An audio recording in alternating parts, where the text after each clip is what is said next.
Mwaramutse Yesu ashimwe, Imana ihabwe icyubahiro. Reka dusome Matayo 15, turava ku murongo wa 32 tugere ku wa 39. Yesu ahamagara abigishwa be arababwira ati, mbabariye abo bantu kuko uyu munsi ari uwa gatatu turi kumwe, none ntibafite ibyo kurya, sinshaka kubasezerera batariye, isari itabatsinda ku nzira. Abigishwa baramusubiza bati, muri ubu butayu twakuraho imitsima ingana ityo yo guhaza abantu bangana batya. Yesu nawe arababaza bati, mufite imitsima ingahe? Baramusubiza bati, ni 7 n'udufi duke. Ategeka abantu ko bicara hasi. Yenda iyo mitsima 7 n'udufi, arabishimira, arabimanyagura, abiha abigishwa be, nabo babiha abantu. Bose bararya barahaga, bateranya ubuvungukira dusigaye bwuzuye ibitebo 7. Abariye bari abagabo 4,000, abagore n'abana batarimo. Asezerera abantu, yikira mu bwato, ajya i Magadani. Imana ishimwe. Ijambo riravuze ngo, umutwe w'amagambo hano muri iri jambo Matayo 15 kuva ku murongo wa 32 ukageza ku 39. Umutwe w'amagambo uravuga ngo Yesu akiza abarwayi, ahaza abantu 4,000. Turashimira Imana ikiza, turashimira Imana iduha ibiguhagije, Imana ikaduhaza, Imana ikatugirira neza. Yesu ahamagara abigishwa be arababwira ati, mbabariye abo bantu kuko uyu munsi ari uwa gatatu turi kumwe, none ntibafite ibyo kurya, sinshaka kubasezerera batariye, isari itabatsinda ku nzira. Yesu azi ibyo dukeneye. Yesu yitegereje aba bantu bari bari kumwe nawe, yigisha, bari bamaranye iminsi 3 aho ngaho, ababwira, basengera. Ariko nubwo hari ibyo yaramaze gukora, nubwo yaramaze kubakiza indwara bamwe, nubwo yaramaze kubagirira neza ku bundi buryo, impumyi ziri kureba nk'uko haruguru tubibona, ipfamatwi biri kumva, abandi bari kumuguhimbaza Imana data kubw'ibyabaye, hari icyari gisigaye. Cyari ikibazo cy'inzara. Hari ikibazo cy'inzara, inzara. Yesu abona ko nibataha atari bigere y'inzara iri buba bamerere nabi. Abigishwa niko Yesu yegera abigishwa arababwira, ndetse nta kuntu twagaburira aba bantu. Hari impamba rero y'umuntu cyangwa se ibyo kurya. Utwo dutsima twari duhari n'ayo mafi. Haleluya, haleluya, haleluya, haleluya. Yesu ahabwe icyubahiro. Ni Imana, ni umwami umara inzara yo mu mwuka, umara inzara y'ijambo ry'Imana, umara inzara y'icyo ukeneye mu mwuka, cyangwa se ukeneye wifuza, kandi akamara n'inzara yo mu mubiri mu buryo bw'ibifatika. Reka iki gitondo dusenge, ubwire Imana ngo Mana, uyu mwaka turacyasengera umwaka wa 2025. Ubwire Yesu azakurinda inzara, abawe azabarinda inzara, igihugu cyawe urimo azakirinda inzara, abana bawe azabarinda inzara.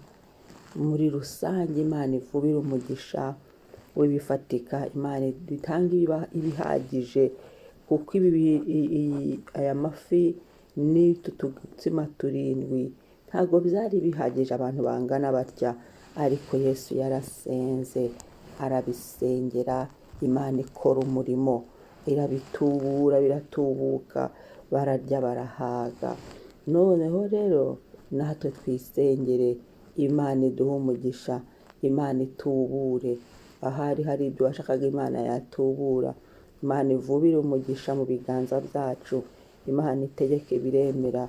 Ibyaro dufite 7 dufite, ibyaro udutsima 7 n'amafi make byaduhaza, n'udufi duke bitubuke, Imana itubure mu migisha yacu, ibyo Uwiteka yagambiriye bisohozwe kuri twe muri uyu mwaka. Mu kwa mbere data atubure kandi arinde inzara. Murabizi ari igihe umwaka ubaho izuba rigacana, ibihe bikamera nabi, hakaba amapfa. Tubwire Imana ngo Mana uturinde amapfa, yewe n'imvura ituma tubona umugisha cyangwa se umwero, nayo tubwire Imana ngo izagwe ku rugero rukwiriye. Ko hashobora kugwa imvura idakenewe, ugasanga n'imyaka irapfuye, ugasanga n'ibyacu bigendeyemo, ibyari udutsima dusigaranye ugasanga natwo turatubuze. Ariko turashimira Imana. Aha ni heza ho gusengera iki gitondo, tukabwira Imana ngo Mana ngutwo udutsima, ngutu Yesu udutsima twacu, ni wowe uzi agatsima ufite, ni wowe uzi agafu ufite.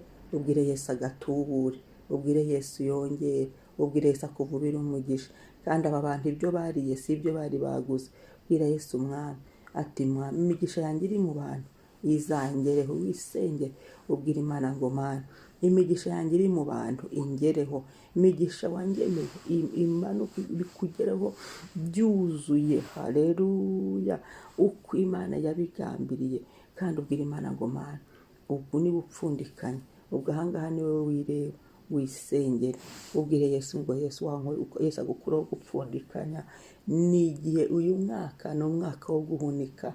Niba ntacyo ufite cyo guhunika, ni igihe cyo kubwira Yesu ngo mpa cyo guhunika. Niba nta bigega ufite, ni igihe cyo kubwira Yesu ngo mpa ibigega.